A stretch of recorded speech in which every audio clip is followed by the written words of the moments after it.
नमस्कार, face to face Madhya Pradesh में स्वागत करता हूं मैं राहुल सौमित्र आप सभी दर्शकों का। मुहर्रम के जुलूस में फिलिस्तीन का झंडा सुन के आपको हैरानी हुई होगी ना, लेकिन ऐसा मध्य प्रदेश में हुआ है और एक नहीं, दो नहीं, कई जिलों में। ये झंडा क्यों? झंडा उठाने वाले ऐसा करके साबित क्या करना चाहते हैं? क्या हिंदुस्तान बाद में और फिलिस्तीन पहले की सोच को देश स्वीकार करेगा? मध्य प्रदेश में बार बार ऐसी घटनाएं क्यों हो रही हैं जिसमें मुस्लिम समाज का एक तबका इन्वॉल्व दिखता है? यानी पहले भारत की संसद में भारत के सांसद के रूप में शपथ लेते हुए जय भारत ना कहकर AIMIM के चीफ असदुद्दीन ओवैसी ने जय फिलिस्तीन कहा था, और मुहर्रम के जुलूस के दौरान मध्य प्रदेश के अलग अलग जिलों में फिलिस्तीन का झंडा ऐसे फहराया गया जैसे कि भारत देश का झंडा फहराया जा रहा हो। और ऐसा क्यों हुआ? धार्मिक आयोजन में ऐसा क्यों हुआ? ये किसके इशारे पर हो रहा है? ये क्यों हो रहा है? यही सवाल जानने की कोशिश करेंगे, लेकिन पहले अपने दर्शकों को एक रिपोर्ट दिखा देते हैं। तारीख 17 जुलाई 2024, मौका मुहर्रम के जुलूस में फिलिस्तीन का झंडा लहराना, जगह राजगढ़ का नरसिंहगढ़। तारीख 17 जुलाई 2024, मौका मुहर्रम के जुलूस में फिलिस्तीन का झंडा लहराना, जगह खंडवा का मोघड़। ये दोनों तस्वीर भारत देश के मध्य प्रदेश राज्य के दो अलग अलग जिलों की है। खंडवा और राजगढ़ के नरसिंहगढ़ में मुहर्रम के मातम के दौरान मुस्लिम समाज के लोगों ने फिलिस्तीन का झंडा ऐसे लहराया जैसे वो अपने देश भारत का झंडा लहरा रहे हैं। ये सब कुछ बीच सड़क पर घंटों होता रहा और सैकड़ों लोगों के बीच होता रहा, लेकिन विरोध किसी ने नहीं किया। इसके बाद स्थानीय लोगों ने ये कहते हुए पुलिस से शिकायत की कि फिलिस्तीन का झंडा लहराना एक तरह से भारत का विरोध करना है और झंडा लहराने वालों के खिलाफ राजद्रोह के तहत कार्रवाई की जानी चाहिए। इस पर पुलिस ने कहा कि फिलिस्तीन का झंडा लहराने वालों की शिनाख्त की जा रही है। आतंकवादी संगठन हमास के समर्थन में फिलिस्तीन का झंडा मुहर्रम के जुलूस में लहराया गया, ये देशद्रोह है, उसी की श्रेणी में आता है। ये जो भी लोग हैं इनको चिन्हित करके पुलिस प्रशासन इनके ऊपर कठोर से कठोर कार्यवाही करे। लोगों ने शिकायत की है कि खंडवा में दिन में ताजियों के भ्रमण के दौरान शिवाजी चौक के पास कोई लड़का झंडा लेके घुमा रहा है, जिसकी पहचान फिलिस्तीन के झंडे के रूप में हुई है। ऐसे तत्व हैं जिन्होंने जानबूझकर इस पूरे माहौल को खराब करने की दिशा में ये काम किया है, तो उनके विरुद्ध तत्काल वैधानिक कार्रवाई की जाए। अब सवाल ये उठता है कि मुहर्रम के जुलूस में किसके कहने पर फिलिस्तीन का झंडा लहराया गया?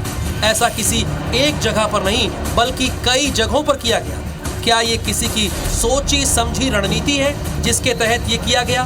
बीजेपी ने जहां इसका विरोध करते हुए कहा कि MP में ये नहीं चलेगा, तो वहीं कांग्रेस ने इसके लिए बीजेपी को ही जिम्मेदार ठहराया है। शांति का टापू या मोहन यादव की सरकार है, सबको अपने धर्म की स्वतंत्रता का अधिकार है, लेकिन कानून में को हाथ में लेने की किसी को इजाजत नहीं। यदि इस प्रकार की घटनाएं कहीं भी सामने आएगी तो कानून अपना काम करेगा, जिला प्रशासन अपना काम करेगा। मध्य प्रदेश के खंडवा में कल फिलिस्तीन के झंडे लहराए गए, इसका जिम्मेदार कौन है? इसका जिम्मेदार निश्चित तौर पर मध्य प्रदेश की सरकार है, गृह विभाग है। ये बिगड़ती हुई कानून व्यवस्था का एक जीता जागता नमूना है। इसलिए कहते हैं कि मुद्दों की राजनीति करिए, नफरत फैलाने की राजनीति मत करिए। नफरत फैलाने की राजनीति कृपया बंद करिए। इससे पहले AIMIM के चीफ असदुद्दीन ओवैसी ने भारत की संसद में भारत के सांसद के रूप में शपथ लेते हुए जय भारत का नारा न लगाकर जय फिलिस्तीन कहा था, जिसे संसद के रिकॉर्ड से हटा दिया गया है, लेकिन वो अभी भी अपने बयान पर कायम है। अब सवाल ये है कि क्या व्यक्ति की आजादी के नाम पर अपने देश में रहकर दूसरे देश की जय कहना या उसका झंडा लहराना देशद्रोह नहीं है? Bureau report, IBC 24।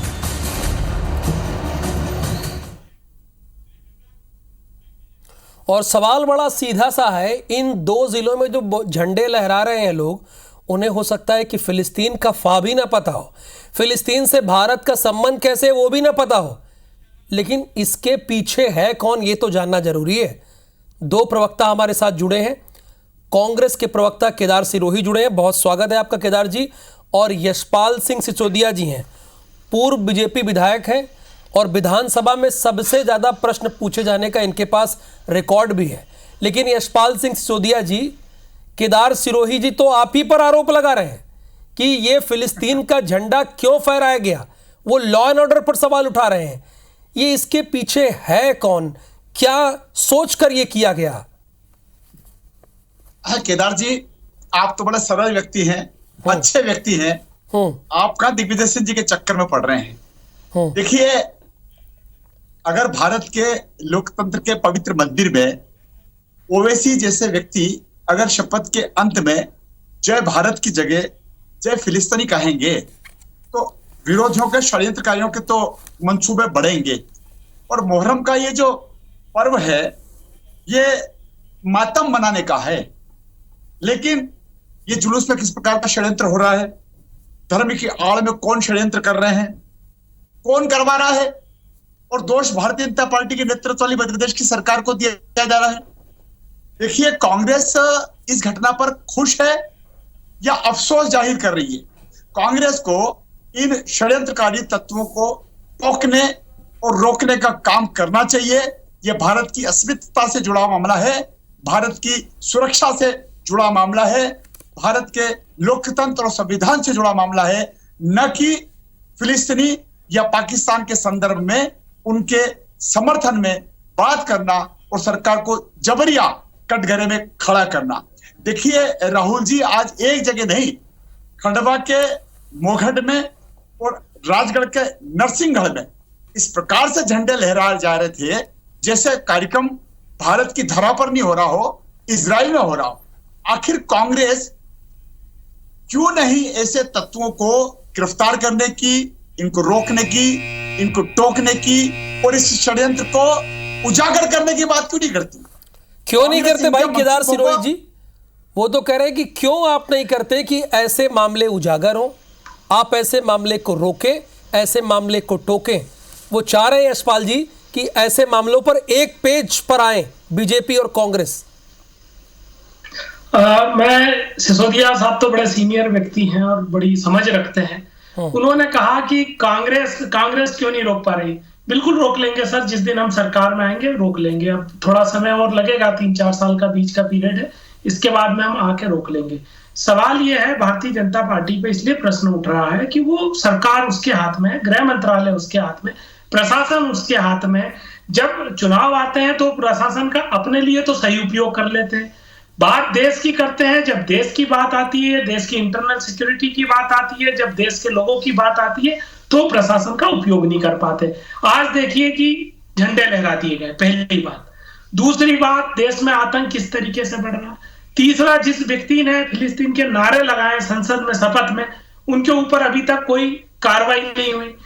अंदर जो राज्य है वहां पर लोगों की बेरोजगारी बढ़ रही है, महंगाई बढ़ रही है, तमाम जगह लोग अव्यस्त हो चुके हैं, बड़े परेशानी के दौर में चल रहे हैं। तो ऐसे समय पे भारतीय जनता पार्टी ने अपना रुख जो है, जो भाषणों वाला रुख है, जो 56 इंच का सीना दिखाने वाले लोग हैं, वो कम से कम यहाँ पर कड़क एक्शन लेना चाहिए। मुझे अच्छा लगा यशपाल साहब ने, सिसोदिया साहब ने कहा हम लोगों को कि हम आपके साथ है सर। आप जो निर्णय लेंगे, जहां देश की बात आएगी, जहां देश के संविधान की बात आएगी, जहां देश के इंटरनल पीस की बात आएगी, वहां हम आप लोगों के साथ खड़े। आप हमारे ड्यूटी लगा दीजिए, आप हमें जिम्मेदारी दे दीजिए, और अगर आपको लगता है 2-4 दिन सुनिए यशपाल जी, केदार सिरोही, चूंकि समय आपका ओवर हो गया केदार जी, 1.5 मिनट दोनों को समान देना होता है, मैंने दे दिया दोनों को।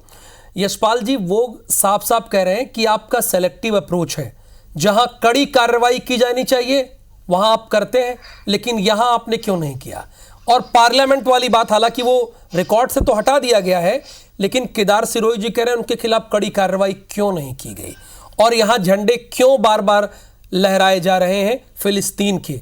वो कह रहे हैं कि हम जिम्मेदार नहीं है, ये इसके पीछे आपको बता रहे हो। देखिए राहुल जी, उन लोगों के मंसूबों को उठाना, उनको संरक्षण देना, उनको सपोर्ट करना, इसके कारण से ऐसे तत्व उभर करके सामने आते हैं। और हम तो सिरोही जी से जानना चाहेंगे कि आप इंडी गठबंधन के माध्यम से प्रधानमंत्री नरेंद्र मोदी जी से इस आशय की मांग कर लें लिखित में कि ओवैसी के ऊपर आप कार्रवाई कीजिए। लोकसभा में हालांकि रिकॉर्ड से निकाल दिया, लेकिन पूरे देशवासियों ने देखा है कि किस प्रकार से ओवैसी ने शपथ लेने के बाद फिलिस्तीन जय का नारा लगाया है। आपकी कथनी और करनी में अंतर है। और आप ये क्यों बोल रहे हैं केदार जी कि इस आतंकवाद और इस अलगाववाद को बढ़ावा देने में संरक्षण देने वाले इंदिरा गांधी जी और राहुल गांधी के पूज्य पिताजी राजीव गांधी जी शिकार हुए हैं। मैं आपसे फिर कह रहा हूं, आपके दो नेता उसके पीछे जाइए कि किस प्रकार से संरक्षण देने के कारण से आपके दो नेताओं की अच्छा हत्या यशपाल जी हुई ये है। बताइए कि और आप, धर्म के नाम पर राजनीति कौन कर रहा है? मैं बताना चाहता हूं, आज फिलिस्तीनी के झंडे फहराने की बात को दिग्विजय सिंह जी ने नरसिंहगढ़ में और खंडवा में जो कृत्य हुआ है उसकी तो आलोचना तो ठीक हलफ से कुछ नहीं निकला। और हनुमान चालीसा थाने में क्यों कर दिया गया उसको लेकर के बड़ी प्रेस कॉन्फ्रेंस ले रही। यही तो अंतर दिखता है राहुल जी कि दिग्विजय सिंह जी पाकिस्तान के बारे में कभी नहीं बोलते हैं, पत्थरबाजों के बारे में कभी नहीं बोलते हैं, आतंकवादियों के बारे में कभी नहीं बोलते हैं। ओवैसी के तो क्या आप कह रहे हैं कि धर्म के नाम पर राजनीति कांग्रेस कर रही है? आप कहना क्या चाह रहे? दिग्विजय सिंह का आपने नाम लिया है, वो भी सांसद हैं। मैं कहना चाह रहा था हाँ। कि भारत की इस धरा पर मध्य प्रदेश की शांति के टापू में आपके मुहर्रम के जुलूस में ये फिलिस्तीनी के झंडे फहराने की कहां जरूरत पड़ रही थी? कौन श्रेय ले रहा है? कौन षड्यंत्र कर रहा है? भारतीय जनता पार्टी कभी स्वीकार नहीं करेगी।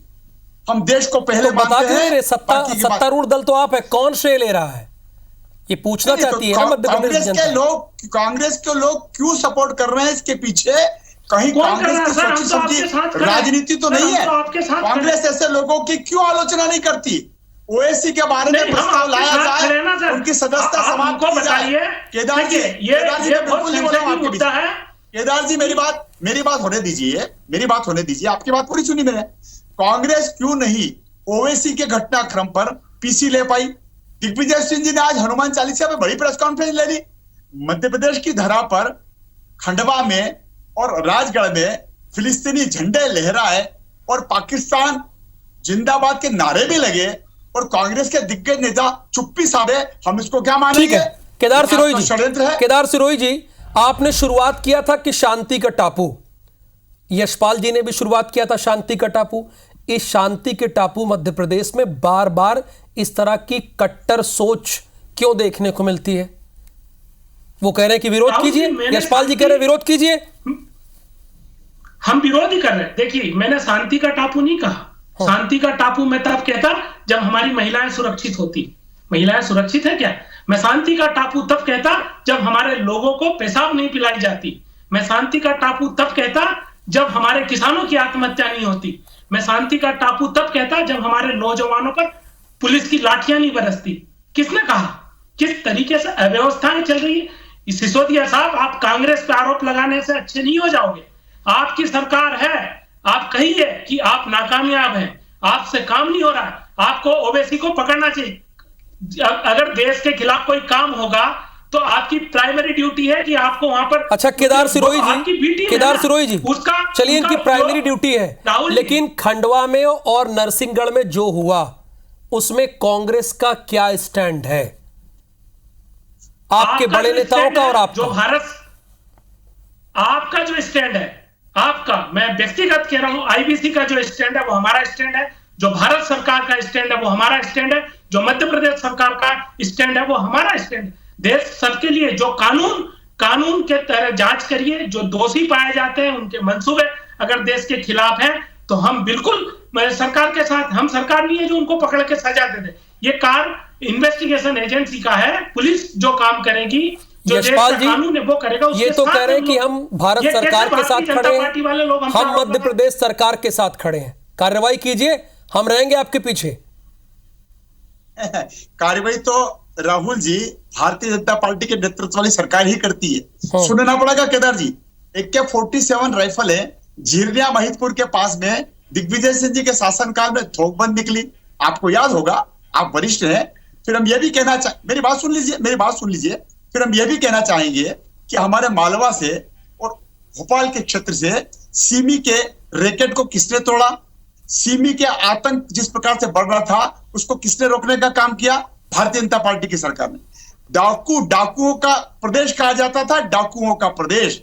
इस डाकुओं के प्रदेश, ठीक है यशपाल जी, एक छोटा सा कमेंट मैं लेता हूं केदार जी, इससे कोई समय हो गया। केदार जी आप कुछ कहना चाह रहे हैं, 20 सेकंड में सर कह दीजिए अपनी बात। देखिए मैं ये कह रहा हूं कि अभी खुद यहाँ आतंकवादी पकड़ाए हैं तो ये कह रहे हैं पीठ ठोक रहे हैं, ये आतंकवादी जेल तोड़ के भाग जाते हैं।